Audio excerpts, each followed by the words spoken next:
¿Qué tal? ¿Cómo están ustedes? Los saludo con mucho gusto y le agradezco a mi nieta Daniela que me esté ayudando. Tengo que dar lectura a dos notas que se publican hoy. Uno es del portal APRO y otro es de La Jornada. Me parecen interesantes. Hay muchas notas, pero pues el tiempo a veces no nos permite analizar y comentar todo.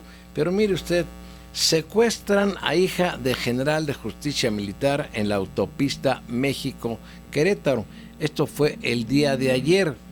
Dice la nota, una hija del general de la justicia militar, Luis García Arévalo, fue secuestrada ayer por la tarde cuando transitaba por la autopista México-Querétaro. Fuentes, no la señalan, confirmaron la información y agregaron que de acuerdo con los datos disponibles, el auto en que viajaba la joven fue interceptado por una camioneta blanca de donde descendieron personas que la amenazaron y la obligaron a subir a dicho vehículo.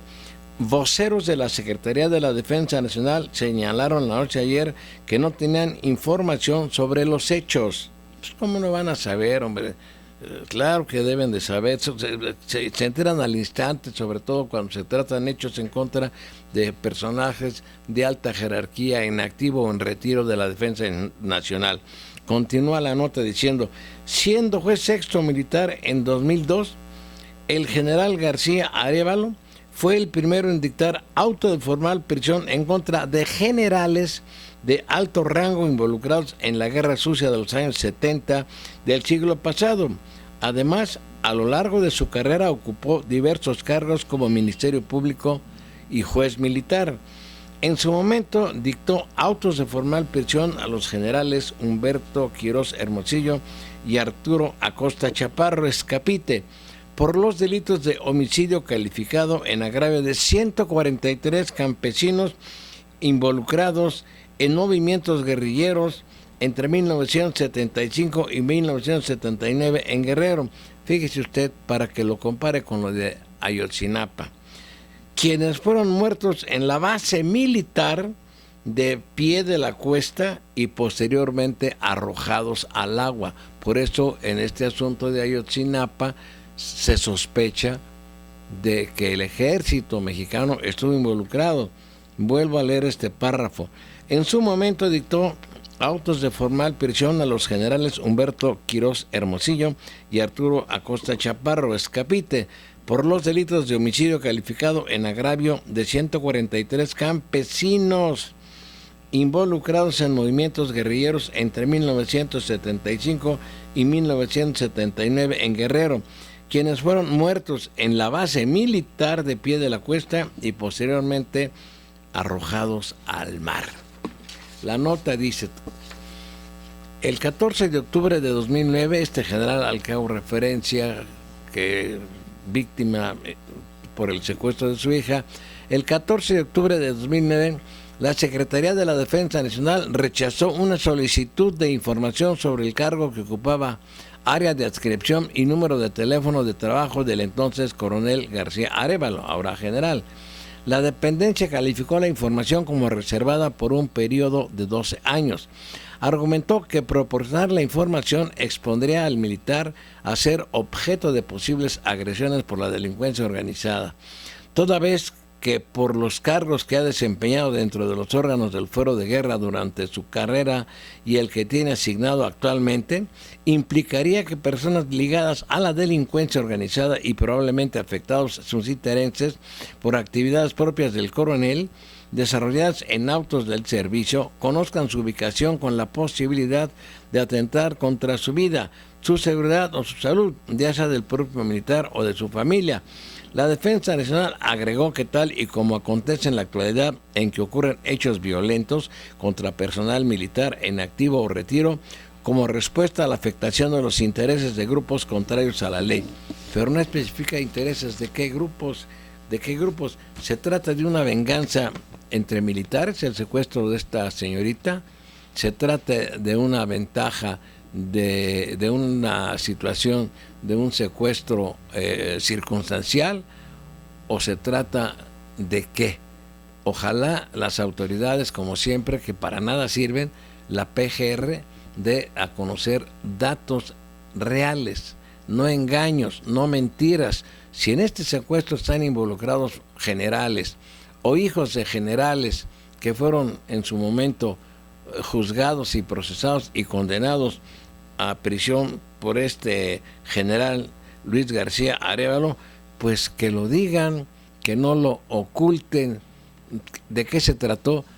Evidentemente que conocían perfectamente quién era la persona a la que secuestraron. Me refiero a los secuestradores. Sabían a lo que iban. Esperemos que en el transcurso de este día se dé información más completa, pero una información real, no una información tergiversada o empañada como siempre para cubrir todo y ocultar todo. Bueno, la otra nota dice: Guanajuato, es de la agencia APRO. Las fuerzas castrenses fueron enfrentadas por habitantes de la comunidad de Santa Rosa de Lima en Celaya, que les exigieron salir del pueblo y los acusaron de cometer abusos y tratarlos como delincuentes. Según las quejas de los habitantes de esta localidad celayense, un destacamento de soldados vigila el pueblo desde hace un mes y controla la salida y entrada de la gente, por lo que no nos dejan vivir en paz.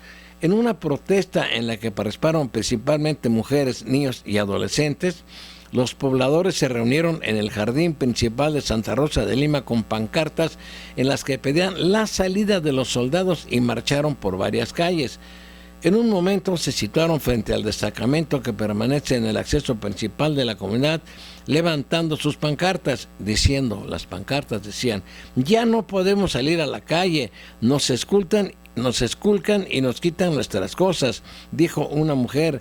Se quejó de que la gente de la comunidad es tratada como rateros y que en ello no se hace distinción entre niños y mujeres por parte de los soldados. Por ello exigieron el retiro del grupo militar. Esto es lo que pasa. ¿Por qué?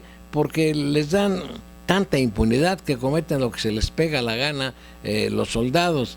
Entonces, pues, las poblaciones están hartas, intimidadas, molestan. Y lo quiero vincular con una nota que se publicó en el último número de Proceso, que ayer o antier les mostré a ustedes. Otra vez el ejército, ejecuciones sumarias en Nuevo Laredo. Esto se los enseñé a ustedes. La parte de 3 párrafos quiero leer de la nota. Dice: por el video difundido en las redes sociales es probable que estemos ante algo parecido al caso Tlatlaya.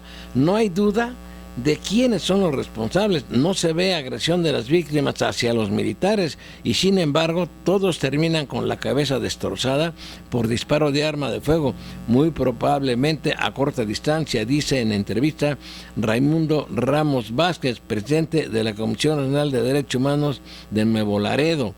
Además, los partes informativos revelan que la Sedena no aprendió la lección de junio de 2014 en Tlatlaya, donde al menos 15 de 22 personas fueron ejecutadas arbitrariamente por militares.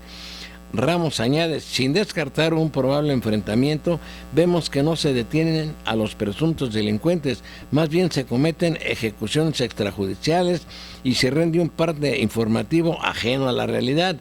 Lo más grave, ni la Procuraduría General de la República ni la de Tamaulipas abren carpetas de investigación por esas ejecuciones.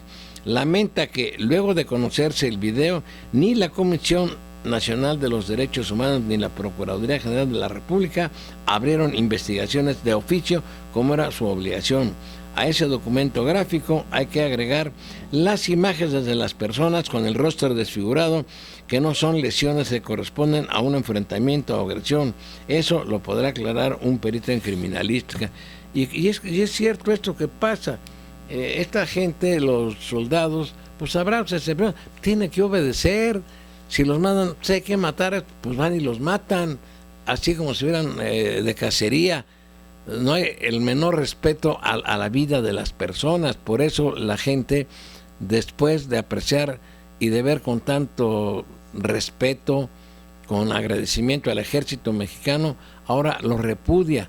Yo de pequeño sentía un gran respeto por las Fuerzas Armadas, pero cuando crezco empiezo a leer, empiezo a informarme de todas las atrocidades que cometieron, como hace rato lo mencioné, de lo que sucedió en el estado de Guerrero, cuando generales ordenaron la ejecución de 143 personas presuntamente guerrilleros y luego los arrojaron al mar. Pues eso no es posible en un estado de derecho que según nos dicen que vivimos. Y ya no tengo yo nada más que agregar, más que dar lectura a un breve mensaje que nos mandan, y gracias que se sigan comunicando con nosotros.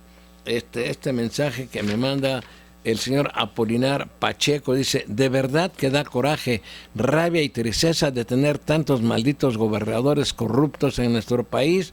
Los Moreira, Rodrigo Medina de Nuevo León, el maldito mataperiodistas de Veracruz, Javier Duarte, y puedo mencionar más, pero ¿qué me gano? Yo como ciudadano mexicano tengo una opinión. Si la ley no los juzga, porque son intocables con su fuero, vamos a actuar nosotros, y esto se llama mexicanos al grito de guerra. Ya basta, esos malditos son enemigos de la patria y de todos los mexicanos. Martín Aguirre, saludos, licenciado Adolfo, feliz día para ustedes y su hermosa familia. Pues eso es todo, y les agradezco a ustedes y a mi nieta Daniela.